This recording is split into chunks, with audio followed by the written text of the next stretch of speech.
नमस्कार। मैं doctor Ghanshyam Bairwa, associate professor Sanskrit, doctor Bhimrao Ambedkar government college, Shri Ganganagar, Rajasthan. इस व्याख्यान में मैं आपको ईश्वर कृष्ण द्वारा विरचित सांख्य कारिका की 30वीं कारिका की व्याख्या करवा रहा हूँ। ये कारिका इस प्रकार से है। युगपत् चतुष्टयस्य तु वृत्ति क्रमशस्य तस्य निर्दिष्टा दृष्टे तथाप्यदृष्टे त्रयस्य तत्पूर्विका वृत्ति ही। पूर्व की कारिका में हमने अंतःकरण के त्रयस्य अर्थात 3 समूह की बात की थी।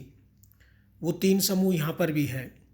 दृष्टे तथा अपि अदृष्टे त्रयस्य, ये 3 का समूह, 3 अंतःकरण, वही 3 अंतःकरण है जिसमें महत, अहंकार और मन है। और ये चतुष्टय जो है, इसमें एक समूह को, इंद्रिय के समूह को और जोड़ दिया गया है। अब ये हो गया इंद्रिय, मन, अहंकार और बुद्धि। अब ये 4 का समूह किसी भी ज्ञान के विषय में और 3 का समूह किसी भी ज्ञान के विषय में। 4 का समूह किसी भी ज्ञान के विषय में समूह रूप में भी कार्य करता है और क्रमशः भी कार्य करता है। और 3 का समूह अपने किसी विषय में समूह रूप में भी कार्य करता है और क्रमशः भी कार्य करता है। उदाहरण स्वरूप हम इनको भली भांति समझेंगे। पहले आप ये समझ लीजिए कि एक तो 4 का समूह है जिसमें इंद्रिय, मन, अहंकार और बुद्धि है, और एक त्रयस्य समूह है जिसको कि अंतःकरण कहा जाता है, क्योंकि वो अंतःकरण में है, सूक्ष्म है। बुद्धि, अहंकार और मन, एक ही 3 का समूह है।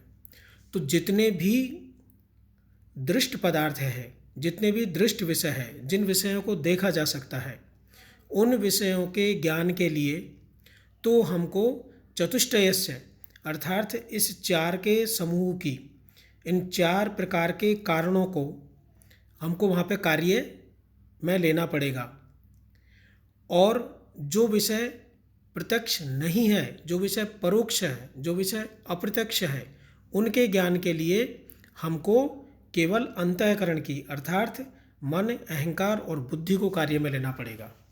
लेकिन एक थोड़ा सा भेद यहाँ पर ये दिखाया है कि प्रत्यक्ष विषयों में तो 4 का समूह कार्य करता है और अप्रत्यक्ष विषयों में 3 का समूह कार्य करता है। ये बात स्पष्ट हो गई। इसके पश्चात हम ये समझेंगे कि जब प्रत्यक्ष विषयों में 4 का समूह कार्य करता है, तब कभी तो ये समूह रूप में एक साथ कार्य करते हैं और कभी ये चारों अलग अलग, कभी इंद्रिय काम करता है, कभी मन काम करता है, कभी अहंकार काम करता है, कभी बुद्धि काम करती है। आप भली भांति अब यहाँ पर समझ गए होंगे। उदाहरण से और आपको समझाएंगे। और जो 3 अंतःकरण के विषय हैं, जो 3 अंतःकरण के कारण हैं, वो दृष्ट विषयों में कार्य नहीं करते, वो अदृष्ट विषयों में, जिन विषयों को देखा नहीं जा सकता, उन विषयों में वो कार्य करते हैं। और उनकी प्रवृत्ति भी कार्य करने की ऐसी है, कभी तो वो समूह रूप में कार्य करते हैं अर्थात मन, अहंकार, बुद्धि संयुक्त रूप से कार्य करेंगे, और कभी एक मन ने कार्य किया, फिर अहंकार ने कार्य किया, फिर बुद्धि ने कार्य किया। इसको उदाहरण पूर्वक हम यहाँ पर इस प्रकार से समझेंगे कि प्रत्यक्ष गोचर जितने भी पदार्थ हैं, उनके विषय में ये 4 प्रकार के जो करण है या कारण है, इंद्रिय, मन, अहंकार और बुद्धि का जो व्यापार है, तो कभी एक साथ काम करता है और कभी क्रमशः काम करता है। ये बात यहाँ तक स्पष्ट हो गई। ये कार्य करेंगे केवल प्रत्यक्ष दिखाई देने वाले विषयों में।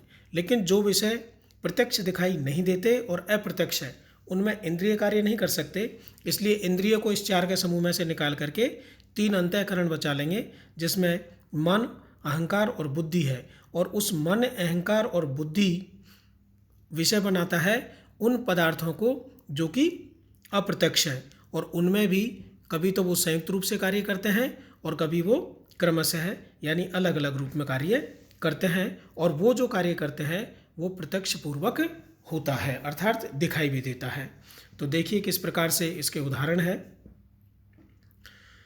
कि प्रत्यक्ष गोचर पदार्थ के विषय में चारों प्रकार के जो करण हैं, करण कहा गया है इनको।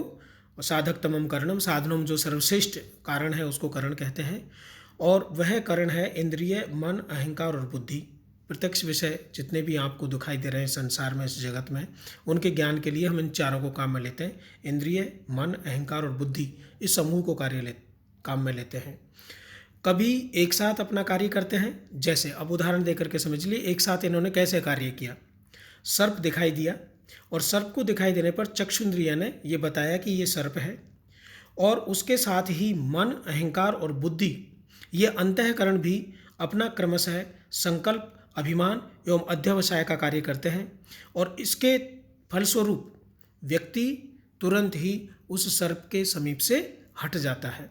तो यहाँ पर ये संयुक्त रूप से इन्होंने कार्य किया, और एकदम शीघ्रतापूर्वक, संयुक्त रूप से जब कार्य होता है तो परिणाम शीघ्रतापूर्वक आता है। तो यहाँ पर शीघ्रतापूर्वक जब परिणाम आया कि व्यक्ति वहाँ से सर्प को देख करके हट गया, तो इस संयुक्त रूप से इनका कार्य था।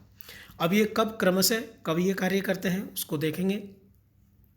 आगे देखिए, ये चारों करण कभी क्रमशः अपना कार्य करते हैं, जैसे कि सामान्य रूप से ये इस प्रकार कार्य करते हैं। किस, ये उदाहरण है दूसरा। पहले इंद्रिय अपने विषय का निर्विकल्पक रूप से आलोचन करती है, यानी इंद्रिय जब किसी विषय को देखता है ये कुछ है, वो निर्विकल्पक होता है। उसके बाद मन सविकल्पक रूप से उस विषय के स्वरूप को निश्चित करता है।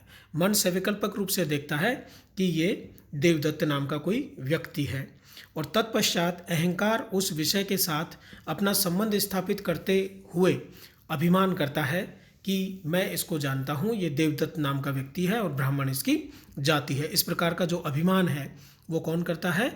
अहंकार करता है। और उसके पश्चात बुद्धि उस विषय के ग्रहण या त्याज्य का कार्य करती है कि मुझे इसके समीप जाना है या इसके समीप नहीं जाना, मुझे इससे वार्ता करनी है या नहीं करनी है। इस प्रकार का जो निश्चय है वो बुद्धि के पास होता है। तो यहाँ पर कार्य तो चारों ने किया, लेकिन यहाँ पर क्रमशः किया। पहले एक ने किया, फिर द्वितीय ने किया, फिर तृतीय ने किया। और जो सर्प से हटने की जो बात थी उसमें कार्य किया चारों ने एक साथ, और चारों ने जब कार्य किया तो वो युगपत कार्य हुआ, और यहाँ पर इनका परस्पर क्रमशः कार्य हुआ। तो ये तो हो गए जो विषय प्रत्यक्ष दिखाई देते हैं इस जगत में, उसमें चार का समूहकरण होता है, इंद्रिय, मन, अहंकार और बुद्धि। लेकिन जो विषय इस जगत में दिखाई नहीं देते, अर्थात अप्रत्यक्ष है, अर्थात परोक्ष है, उनके ज्ञान के लिए इंद्रिय समर्थ नहीं है। इसलिए इंद्रियों को इस चतुष्टय के समूह में से हटा करके केवल तीन रखेंगे, मन, अहंकार और बुद्धि। तो उसमें भी दो प्रकार की बात होगी, कभी तो ये संयुक्त रूप में एक साथ, युगपत रूप में एक साथ कार्य करेंगे, और कभी क्रमशः कार्य करेंगे। तो इसका भी उदाहरण देखिए। परोक्ष पदार्थ के विषय में इंद्रिय काम नहीं करती, केवल तीनों अंतःकरण मन, अहंकार और बुद्धि अपना कार्य करते हैं।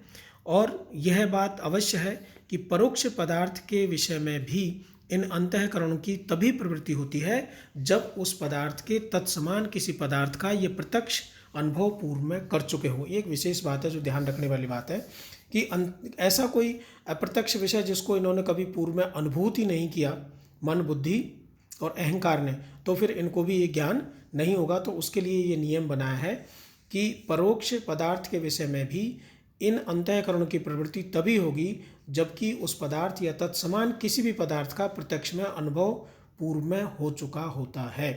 तो परोक्ष पदार्थ के विषय में भी इन तीन अंतःकरणों का कार्य या व्यापार युगपत रूप में होता है, समूह रूप में होता है, एक साथ होता है। वो कैसे होता है देखिए, जैसे कि कभी किसी विषय का स्मरण आते ही उसके विषय में शीघ्रतापूर्वक संकल्प लेना, अहंकार जगना और अध्यवसाय अर्थात निश्चय हो जाना।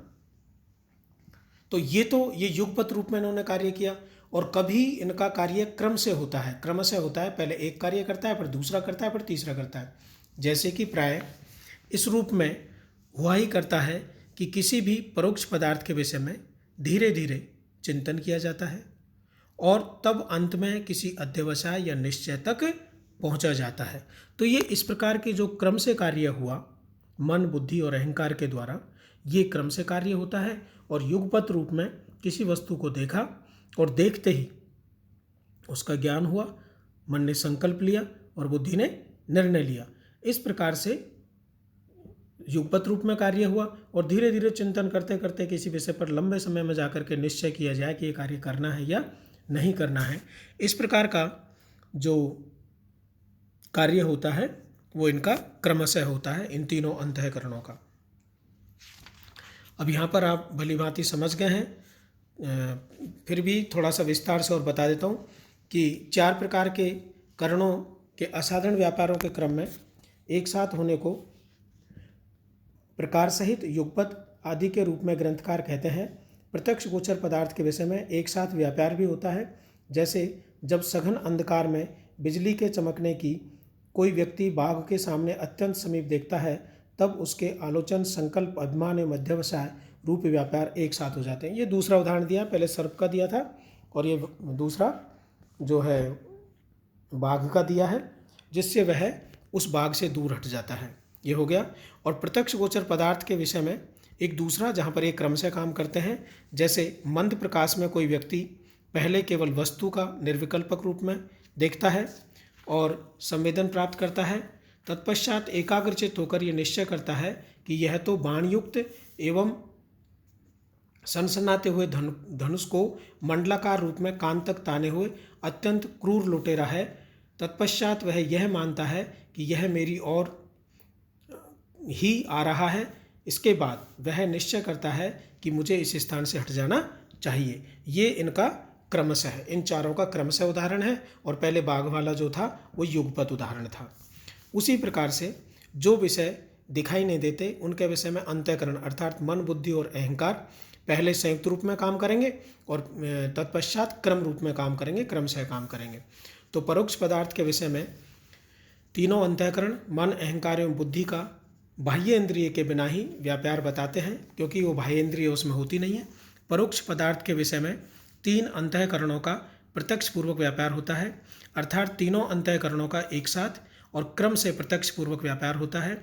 अनुमान, आगम और स्मृति ये परोक्ष विषय में प्रत्यक्ष पूर्वक ही प्रवृत्त होते हैं। ये विशेष बात है, अनुमान, आगम और स्मृति ये परोक्ष विषय में होते हैं, लेकिन ये प्रत्यक्ष पूर्वक प्रवृत्त होते हैं, अन्यथा नहीं होते।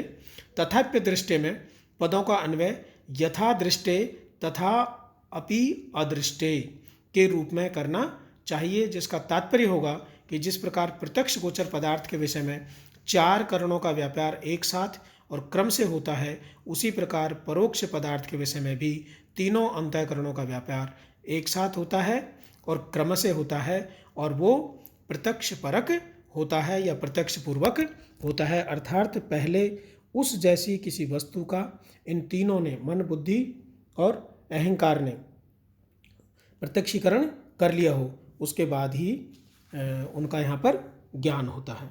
धन्यवाद।